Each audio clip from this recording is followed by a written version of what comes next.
Way longer than 4 years. That is not true. I know. My name is Sam Neiderman, and I wrote this poem as a concerned citizen. I must admit that I stole the title from The Daily Show with Jon Stewart. This poem is entitled "The Long, Windy, Bumpy-Ass Road to the White House." Have you ever been stuck listening to a really bad joke? You know, one of those long, drawn-out jokes that you know really isn't going to be worth it when you get to the punchline. Well, then you know exactly how it feels to watch the race to the Republican nomination in 2012.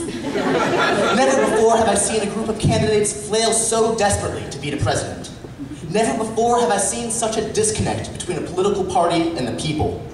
And never have I seen this much hypocrisy. I'm talking to you, Mr. Grinch. I mean, Gingrich. Let's just call you Mr. Speaker. But that means you must speak.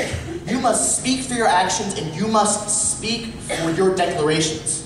For example, tell us, Mr. Speaker, how you can claim to be a family values candidate while on your third marriage.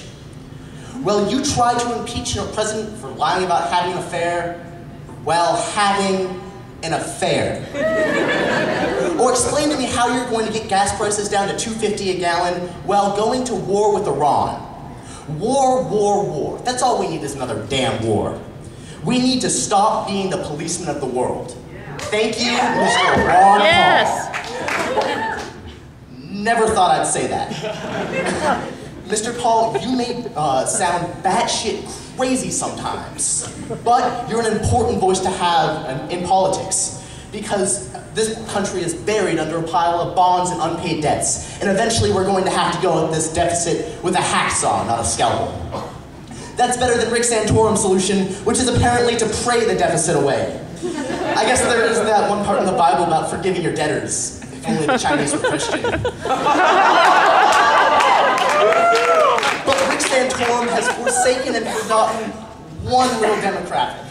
They're the ones who make up 50% of the population who the current anyone but Romney runner-up thought started as Adam's rib.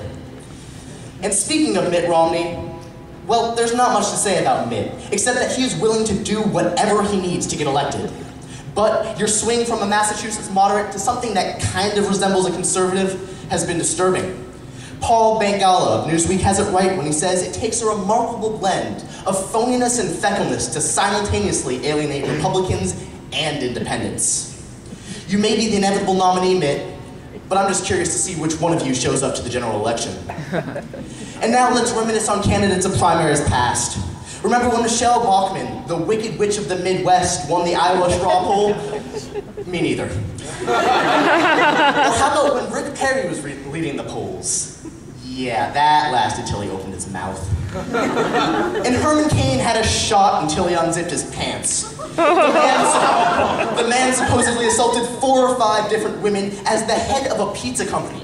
Imagine what he would do as the president of this country. He would be walking around every women's correctional facility in the state with his pants around his ankles yelling, "Who wants a pardon?"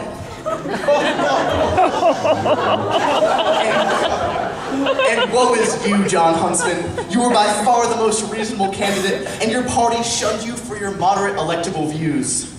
Part of me feels bad standing up here and reciting this blatantly partisan poem, but this has gone too far.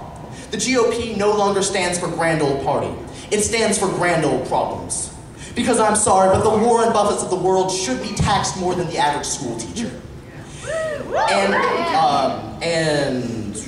I'm sorry, but we simply cannot allow companies to regulate themselves, because they do not. They focus on their profits and their bottom line, and in the end, when the whole system comes crashing down on top of us, CEOs bitch about their bonuses being a few $1 billion less than they were last year, while the consumer pays the price for their greed. So to Republicans in Congress, across the nation, and in this room, I give you this warning. Moderation wins elections and gets results. And to the clowns who are poked and prodded during their seemingly daily debates this election season, stop arguing about who is the most conservative candidate and start arguing about who can best work with the Democrats to help this nation. Thank you.